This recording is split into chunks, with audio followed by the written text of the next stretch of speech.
Good evening, everyone. I am from LRT Education. Today, I am going to cover up chapter number 1 of class 12 business studies.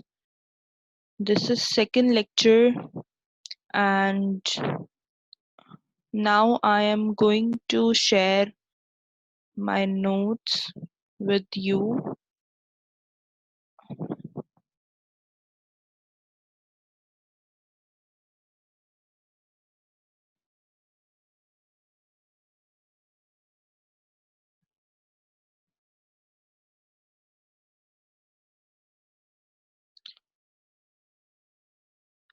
Yes. So, the name of the chapter is Nature and Significance of Management. This is lecture number 2.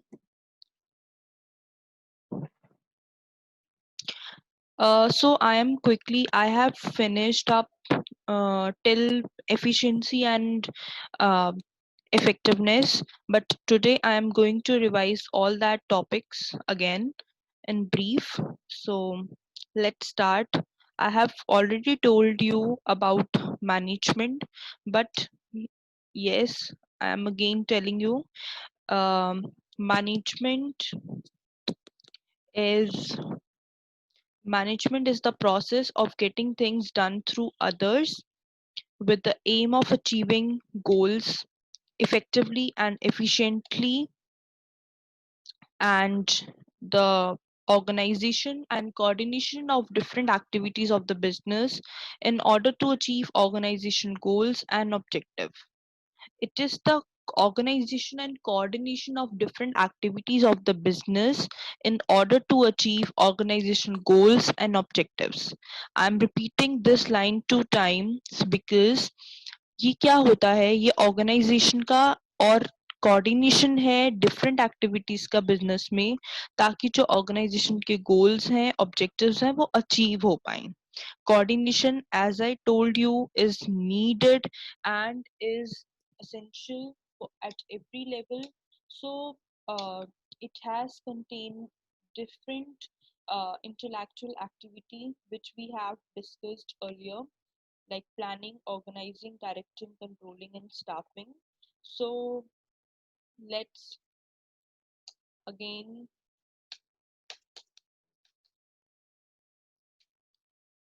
um, discuss it quickly. Um, so next is process of management. We have done it earlier, so I'm quickly revising it. POSDC, we have cover up, planning, organizing, staffing, directing, and controlling. Planning is, as I told you, it is the intellectual activity of deciding in advance what is to be done, when, where, how, and for whom is to be done. क्या करना है, कैसे करना है, किसके लिए करना है और क्यों करना है, ये है प्लानिंग, जो कि ब्रेन की एक्टिविटी है. डिसाइड करते हैं एडवांस में हम लोग, ताकि फ्यूचर में हम लोग को क्या कवर अप करना है, राइट. ये ब्रिज करता है गैप को, कहाँ पर हम हैं और कहाँ पर हम जाना चाहते हैं. And as I told you, it is the primary function of management. Without this no other function can be performed. Okay. So next is organizing. Organizing, planning is just to put some idea, but in writing. But to convert that idea into reality, organizing is required, right? So organizing is nothing, just to convert what we have discussed in planning into reality. Okay. So next is staffing. Yes, we have discussed earlier that it means finding the right man for the right job. इसके अंदर मैंने 4 process आपको बताए थे. Recruit करते हैं हम लोगों को, सिलेक्ट करते हैं, they got placement, and फिर organizations provide training and development activities for to their personnel, right. And directing, we have discussed that ये जो होता है, ये मैनेजर्स को इंस्ट्रक्ट करना, गाइड करना, उनकी परफॉर्मेंस को ओवरसी करना, ताकि उनके जो गोल्स हैं वो अचीव हो पा रहे हैं कि नहीं हो पा रहे हैं, राइट. इसके अंदर कुछ elements I have told you motivation, leadership, communication, supervision. मैंने आप लोगों को बताया था कि ये जितने भी एलिमेंट्स हैं ये हम डिटेल में इसको हम कवर अप करेंगे। जब हम separate chapter directing cover up करेंगे तो उसमें ये सारे एलिमेंट्स डिटेल में कवर अप होंगे। But for now I am telling you, motivation is nothing just to motivate people to get good work, to achieve the targets, right? Leadership, uh, there are different type of leadership the organizations follow, autocratic, democratic and laissez या फिर free rein leadership. तो autocratic भी हम लोग पढ़ेंगे और democratic भी पढ़ेंगे, और आगे जो फ्री रेन लीडरशिप है वो भी कवर अप करेंगे, but in detail letter. And communication, I told you communication is must. Without communication, the organization is not able to achieve any goal, because if आप लोग यही डिस्कस करिए, अगर देखिए अगर आप लोग कम्युनिकेट नहीं करते हैं अपने जो है एम्प्लॉइज से, तो क्या आप लोग उनको बता पाएंगे कि उनके अंदर क्या कमियां हैं, किस तरह का आपको काम चाहिए, उनकी क्या प्रॉब्लम्स है, आपकी क्या प्रॉब्लम्स है, वो डिस्कस नहीं करेंगे तो आगे काम नहीं चल पाएगा, right? And supervision we have discussed. Supervision is needed because supervision वो एक एलिमेंट है डायरेक्टिंग का। सुपरविजन अगर आपको कोई सुपरवाइज ही नहीं कर रहा है, सुपरवाइजर भी जरूरी है। जैसे कि क्लास में मॉनिटर होता है, हम स्टूडेंट्स की एक्टिविटीज को वो रिपोर्ट करता है, चेक करता है, वो क्योंकि वो टीचर ने उनको हायर करा होता है, बिकॉज वो खुद काम नहीं कर सकती। ऐसी जो टॉप लेवल ऑफ मैनेजमेंट है, वो खुद आकर लोअर लेवल को नहीं चेक कर सकता उनकी परफॉर्मेंस, राइट? क्योंकि लोअर लेवल पे बहुत सारे लोग काम कर रहे होते हैं, तो it is not easy to check each and every uh, employee's performance at lower level. So supervisors are there for lower levels check. Okay, and next is we have discussed controlling. Controlling is the function where the organization monitors the performance of the employees to achieve the organization's goals. इसके अंदर मैंने आपको processes बताए थे। हम standards को establish करते हैं, एक्चुअल परफॉर्मेंस को मेजर करते हैं, फिर हम थर्ड स्टेप में हम उनकी एक्चुअल परफॉर्मेंस और जो हमारे टारगेट्स होते हैं, मैंने आप लोगों को बताया था कि टारगेट्स को ही हम स्टैंडर्ड्स कहते हैं, उसको कंपेयर करते हैं, फिर नेक्स्ट हम एक्शंस लेते हैं ताकि जो कमी आई है उसको हम कैसे पूरा कर पाए, राइट? ओके, हमने एफिशिएंसी और इफेक्टिवनेस भी डिस्कस करा था। इफेक्टिवनेस होता है टाइम पर काम को पूरा करना, कॉस्ट को हम उस समय मैटर नहीं करते हैं, हमारे मैटर नहीं करती है। और एफिशिएंसी का मतलब मैंने आप लोगों को बताया था, टाइम को हम मैटर नहीं हमारे लिए मैटर नहीं करता, बल्कि कॉस्ट मैटर करती है। We are cost effective in efficiency. If we are efficient person, the cost matters a lot. Okay, uh, that is getting maximum output with minimum input. अब मैं आप लोगों को जो मेरा लास्ट लेक्चर था वहां तक का मैं आप लोगों को रिवाइज भी करवा चुकी हूँ। आई होप जिसके भी कोई डाउट्स होंगे वो क्लियर हो चुके होंगे अब तक। तो आज मैं अपना नया टॉपिक शुरू कर रही हूँ, that is characteristics of the management, right? So characteristics of the management, what does it means? कि मैनेजमेंट जो है उसके क्या कैरेक्टरिस्टिक्स हैं, क्या उसके फीचर्स हैं, क्या मैनेजमेंट के अंदर इंक्लूड होता है, मैनेजमेंट किस चीज से बनकर मिलता है, मिलकर बनता है, उस चीज को हम कवर अप करेंगे आज के लेक्चर में। मैं आप लोगों को डिस्कस कर रही हूँ थोड़ा सा। यस, मैनेजमेंट का जो है इसके सेवरल कैरेक्टरिस्टिक्स है या फीचर्स बोल लीजिए आप इसको। ये यूनिवर्सल है, management is needed at every level, universally ये वर्क करता है। आप आप अमेरिका में हैं, आप इंग्लैंड में हैं, आप इंडिया में हैं, आप जापान में हैं, आप जर्मनी में हैं, where you are, management is needed. Even आप प्राइम मिनिस्टर हैं तो भी आपको मैनेजमेंट से ही काम करना पड़ेगा। अगर आप एक लोअर लेवल के क्लर्क हैं तो भी आपको मैनेजमेंट जरूरी है आपकी लाइफ में। तो management is needed at every level. Okay, management जो होता है वो गोल ओरिएंटेड होता है। मैनेजमेंट जो होता है वो कॉन्टिन्यूस प्रोसेस है। मैनेजमेंट एक मल्टी डायमेंशनल है। मैनेजमेंट एक ग्रुप एक्टिविटी है। मैनेजमेंट एक डायनेमिक फंक्शन है। मैनेजमेंट एक इनटैंजिबल फोर्स है। ये एक पॉइंटर्स हैं जिसको मैं अभी डिटेल में नेक्स्ट स्लाइड में कवर अप कर रही हूँ। Let's understand it quickly. Okay, so yes, goal oriented process. पहला पॉइंट हम डिस्कस कर रहे हैं मैनेजमेंट की कैरेक्टरिस्टिक्स का, goal oriented process. Management is goal oriented process. What does it means? As I told you, management जो होता है वो हम क्यों करते हैं? क्योंकि हमारे को सेवरल गोल्स अचीव करने होते हैं ऑर्गेनाइजेशन के, right? An essential aspect of management is to combine individual efforts and direct them towards achieving organization's goal. तो हम लोगों का जो मैनेजमेंट होता है उसका एसेंशियल इम्पैक्ट एक्सपेक्ट क्या होता है? क्योंकि हमें जो इंडिविजुअल के एफर्ट्स होते हैं, उनकी जो डायरेक्शन होती है, उनको जो हम डायरेक्शन देते हैं, उनके जो कंट्रोल करते हैं, ऑर्गेनाइज करते हैं, प्लान्स करते हैं, वो किस लिए होता है? गोल्स अचीव करने के लिए, राइट? हम इतना हैवी, अगर मान लीजिए हम लोग ट्वेल्थ की जो होते हैं एग्जाम्स आने होते हैं, मैंने आप लोगों को एग्जाम्पल दिया था कि ट्वेल्थ के एग्जाम्स के लिए हम इतनी प्रिपरेशन करते हैं, वो हमारा एक लास्ट मोटिव क्या होता है हमारा वो सब करने का? हमारा जो फाइनल गोल होता है वो यही होता है कि हमारे को ट्वेल्थ के बोर्ड्स में अच्छे मार्क्स चाहिए, राइट? तो हमारा जो हम मैनेज कर रहे हैं, we are doing management, right? तो मैनेजमेंट ये क्यों कर रहे होते हैं? क्योंकि हमारा जो गोल है ट्वेल्थ के बोर्ड्स को अच्छे मार्क्स को अचीव करने का, उसके लिए कर रहे होते हैं। So management is goal oriented process. Is that clear? And next is pervasive. Pervasive means management is required at all kind of organization, right?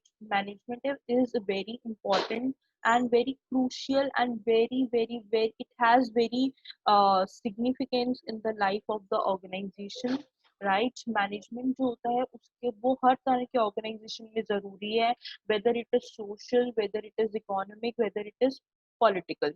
आप देख लीजिए, अगर हम इकोनॉमिक ऑर्गेनाइजेशन है जहाँ प्रॉफिट मेकिंग ऑर्गेनाइजेशन है, वहां पर भी हमारा मैनेजमेंट जो है वो नीडेड है, ठीक है? इकोनॉमिक सोशल है, अगर हम कोई सोसाइटल वर्क कर रहे हैं, सोसाइटल ऑर्गेनाइजेशन है, उसके वहां पर भी मैनेजमेंट जरूरी है। अगर कोई पॉलिटिकल ऑर्गेनाइजेशन है, वहां पर भी मैनेजमेंट जो है वो नीडेड है। So management is pervasive, means important at every level of management, at every level and at any kind of organization, right? And next is multidimensional. Third feature is multidimensional, means management has three dimensions. It has multi-dimensions. Multi means various dimensions. It is based on various dimensions. What are these? These are, first is work management. पहला हम discuss करते हैं work management. Every organization exist for completion of some work, right? हम जो organisation होती हैं वो exist क्यों करती हैं? कुछ काम को कंप्लीट करने के लिए, ठीक है? This works varies from producing clothes in clothing sector to treating patients in hospitals. क्योंकि हम लोग ये जानते हैं कि कोई भी ऑर्गेनाइजेशन है वो कुछ काम करने के लिए एग्जिस्ट होती है। अगर ऑर्गेनाइजेशन का कुछ पर्पस नहीं है तो there is no organization, right? अगर हम देख रहे हैं कि क्लोथ फैक्ट्री में, क्लोथिंग सेक्टर में क्लोथ्स प्रोड्यूस होते हैं, वो उनका पर्पस है, ठीक है? पेशेंट्स को हॉस्पिटल में ट्रीट करते हैं तो हॉस्पिटल हेल्थ सेक्टर का काम है पेशेंट्स की treatment, right? So management looks at this work as goal to be achieved and works towards these goals. तो हर किसी ऑर्गेनाइजेशन का मैनेजमेंट जो होता है वो अपने गोल्स की तरफ होता है। लाइक हॉस्पिटल हेल्थ सेक्टर का जो गोल्स होंगे वो अलग होंगे, और जो इंडस्ट्रियल सेक्टर है उनके अलग होंगे, ठीक है? जो आईटी इंडस्ट्रीज है उनके जो गोल्स होंगे वो अलग होंगे, तो there is some work management, काम के अकॉर्डिंग अपनी चीजों को मैनेज करना, this is all about work management, right. और नेक्स्ट है मैनेजमेंट ऑफ पीपल, क्योंकि उस फर्स्ट पॉइंट में हमने सीखा कि वर्क को हम कैसे मैनेज करते हैं, जो हमारे इंडस्ट्रीज होते हैं, जो हमारी ऑर्गेनाइजेशन होती है, उनके जो काम होते हैं हम उनको मैनेज करते हैं। इसी तरीके से हम मैनेजमेंट करते हैं पीपल का, लोगों का भी मैनेजमेंट करते हैं ऑर्गेनाइजेशन में। Another dimension of management is concern with getting work done from people by assigning work to worthy employees who can work effectively towards the realization of organizational goals, yes। अब इस point में हमारे को ये समझाने की कोशिश कर रहे हैं कि हम इसमें मैनेजमेंट करते हैं पीपल का, उनसे क्या करते हैं, हम उनसे जो हमको सही तरीके से काम देना, उनसे काम निकलवाना, काम कंप्लीट हुआ है कि नहीं हुआ, क्या डेविएशन आ रही हैं, क्या कमी है, किस चीज की वजह से एम्प्लॉय अपनी परफॉर्मेंस में लैक कर रहा है, अगर वो अच्छे से काम कर रहा है तो हम उसको क्या क्या वी हैव टेक्निक्स कि हम उसको और उसकी जो इनर क्वालिटीज हैं, इनर ब्यूटीज हैं, लाइक वो किस तरह से और इफेक्टिवली और एफिशिएंटली उस काम को और अच्छे तरीके से कंप्लीट कर सकता है, वो क्या कर सकते हैं। तो this is what we call management of people. We have to do management of people very efficiently and very effectively to get to achieve the targets, right? So next is management of operations. What does it mean?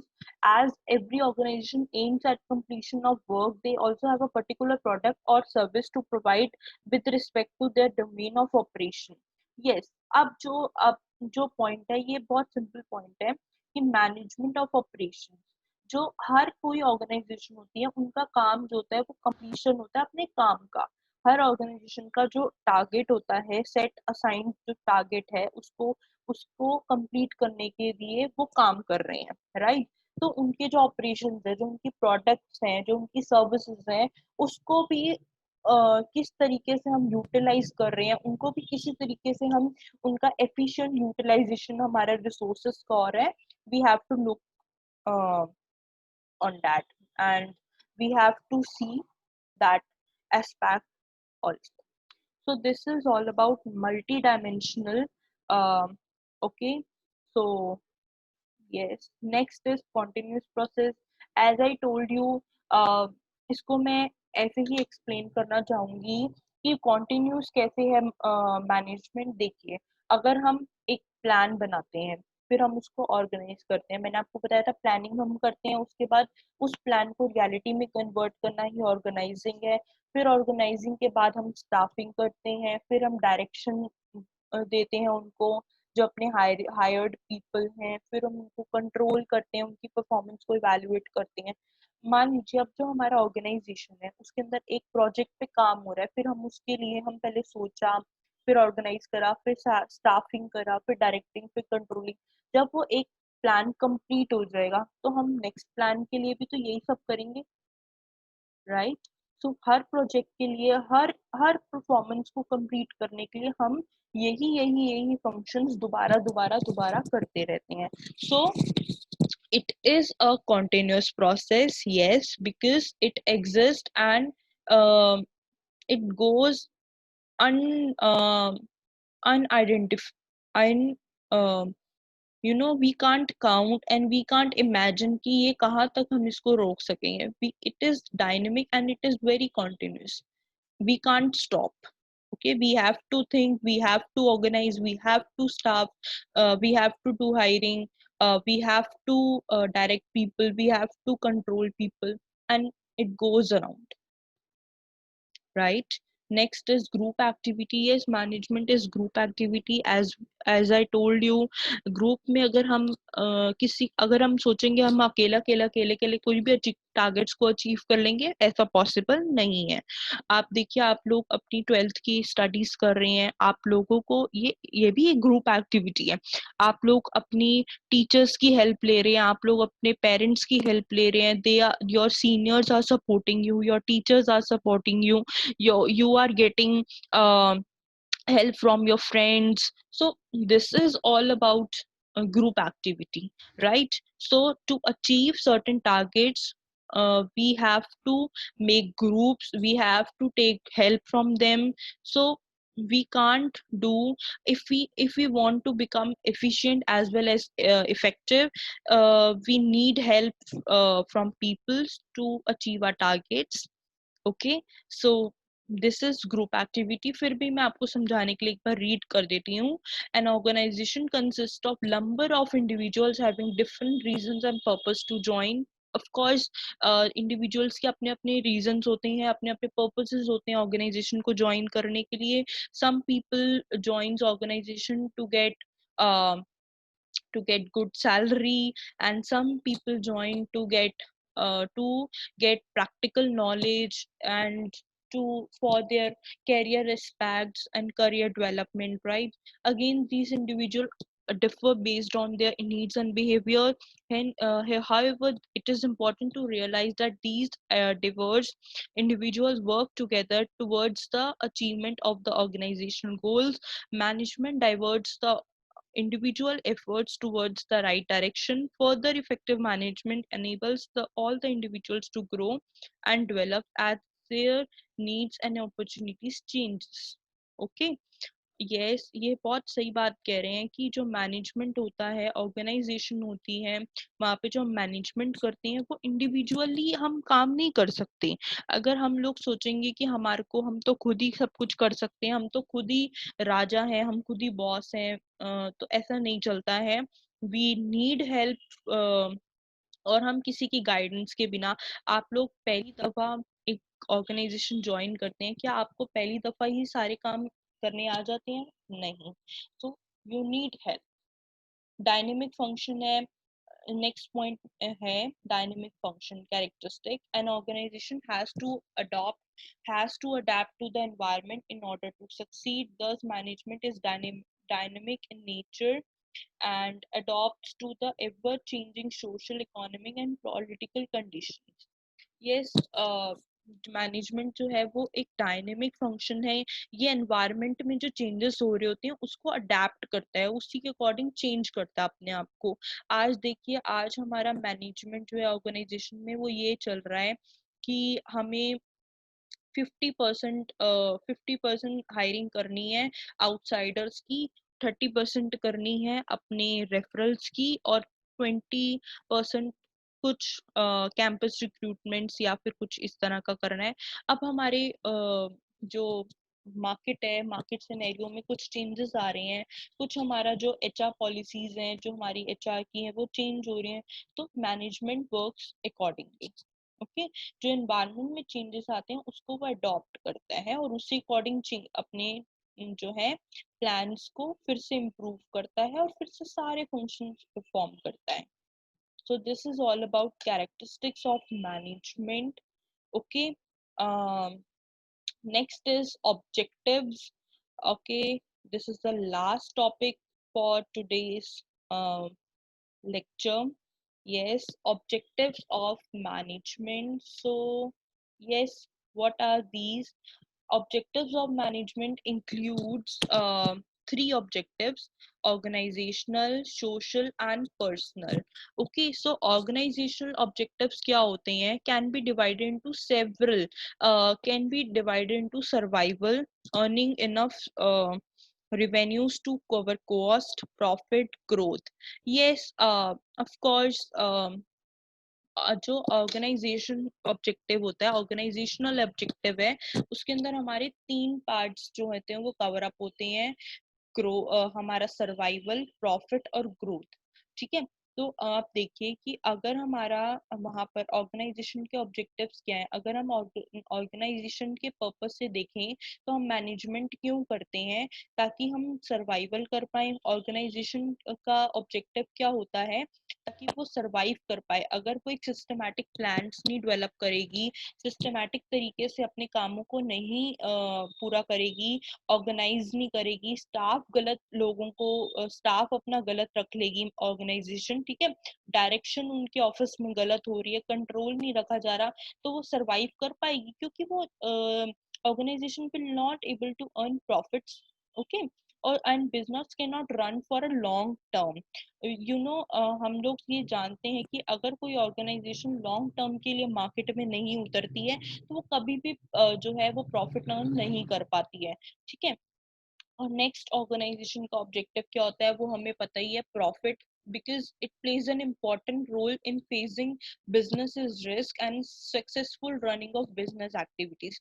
आप लोग ये जानती हैं अगर किसी organisation जो है profitable नहीं है तो वो ज्यादा देर तक मार्केट में रन नहीं कर सकती और ज्यादा देर तक मार्केट को में अपने आप को डाइजेस्ट नहीं कर सकती। अगर कोई प्रॉफिट नहीं अचीव कर रही ऑर्गेनाइजेशन तो वो अपने आप को मार्केट के अंदर नहीं स्टेबल कर सकती है। Next is growth. अगर हम जानते ही हैं सर्वाइवल होगा, प्रॉफिट अर्न हो रही है तो ग्रोथ भी हम कर पाएंगे। आज मैंने एक नया बिजनेस सेटअप करा, ठीक है, अगर मैं उसमें ठीक से प्लान करूंगी, ऑर्गेनाइज करूंगी चीजों को, स्टाफ अच्छा रखूंगी, ठीक है, डायरेक्शन उनको अच्छी दूंगी, उनके ऊपर कंट्रोल रखूंगी, ठीक है, जो भी मैं मैनेजमेंट के फंक्शंस को कंप्लीटली और अच्छे से बहुत इफेक्टिवली और एफिशिएंटली यूटिलाइजेशन करूंगी अपने रिसोर्सेज का, तो मैं अच्छे तरीके से सरवाइव कर पाऊंगी मार्केट में। फिर मेरे प्रॉफिट्स भी अर्न हो पाएंगे, फिर ऐसे ऐसे करते ही मेरी ग्रोथ भी हो पाएगी। आज मैंने मान लीजिए क्लोथ्स का बिजनेस शुरू करा है, कल को मैं कुछ और बिजनेस, कोई और इंडस्ट्री का बिजनेस भी अपनी ऑर्गेनाइजेशन में एडअप कर पाऊंगी। राइट। तो अगर मैं ग्रोथ नहीं कर पा रही हूँ, ग्रोथ मीन्स सरवाइव नहीं कर पा रही हूँ। पहला पॉइंट तो हम समझ रहे हैं कि अगर सर्वाइवल नहीं है तो प्रॉफिट नहीं है, प्रॉफिट नहीं है तो फिर ग्रोथ नहीं है। नेक्स्ट इज ग्रोथ का यहाँ पे मतलब है हमारा सेल्स का बढ़ने से, नंबर ऑफ एम्प्लॉयज का बढ़ने से, या फिर नंबर ऑफ प्रोडक्ट्स का बढ़ने से जो मैंने आप लोगों को बताया, और एडिशनल इन्वेस्टमेंट करने से। ये सारे साइंस हैं हमारे ग्रोथ के। राइट। सोशल ऑब्जेक्टिव क्या है? Social objective is to provide some benefits to society like applying environmental friendly practices in production process and giving employment to disadvantaged sections of society like ITC, Asian paint जैसे ये लोग कर रहे हैं। ठीक है। सोशल ऑब्जेक्टिव क्या होता है मैनेजमेंट का, कि जो हमें अपनी जब पहले ऑर्गेनाइजेशन गोल्स हमारे अचीव हो जाते हैं, लाइक हमारे जो प्रॉफिट हम अर्न कर पाते हैं, ग्रोथ हमारी हो जाती है, सरवाइव हम कर रहे हैं, टिक पा रहे हैं मार्केट के अंदर, तो फिर हम सोशल भी काम करेंगे, सोशली भी हम काम करेंगे। जो हमारे पुअर सेक्शन है सोसाइटीज, तो उनके लिए भी हम उनकी डेवलपमेंट के लिए भी कुछ फंड्स कंपनी कुछ देती हैं, जैसे कि यहाँ पे एग्जांपल्स मैंने दिया है, TISCO, Asian Paints, ITC, they are working for poor people of poor sections of the society. They are educating poor and weaker sections of the society. Um, Actually, I am working with ITC Academy. I am learning there. They like you won't believe, they people ITC, they they uh, they are really good people and they are working for uh, poor sections very efficiently and effectively. Mm, like I salute to them. ITC is very good, very good. uh, and they are fulfilling social objectives because ITC वो क्यों कर पा रहा है? पहला, क्योंकि उनके organisation objectives fulfil हो पा रहे हैं। राइट। सोशल हम तब कर पाते हैं जब हमारे खुद के जो है ऑब्जेक्टिव्स हैं वो खुद के, जो ऑर्गेनाइजेशन के ऑब्जेक्टिव्स हैं वो कंप्लीट हो पाते हैं। फिर नेक्स्ट है हमारा पर्सनल ऑब्जेक्टिव आता है। पर्सनल ऑब्जेक्टिव जो होता है वो ज्यादातर फोकस करता है हमारे ऑर्गेनाइजेशन के जो एम्प्लॉयज होते हैं उनसे। कुछ ऑर्गेनाइजेशन के एम्प्लॉयज होते हैं, उनके भी पर्सनल ऑब्जेक्टिव्स होते हैं, लाइक उनको भी गुड सैलरी मिले, ताकि उनके भी जो नीड्स हैं, जो उनकी वांट्स हैं वो फुलफिल कर पाए, तभी वो आगे जाकर, अगर मान लीजिए हमारे जो एम्प्लॉयज हैं उनको ही आप बेस्ट तरीके से उनको काम जो उनकी ग्रोथ और एस्पेक्ट्स है वो फुलफिल नहीं हो पा रहे हैं, तो they will not serve good to the organization. So this is uh, all about objectives of management. I hope this is clear to you guys. Yes. Um, so today this is all about uh, rest. I will cover up in my next lecture.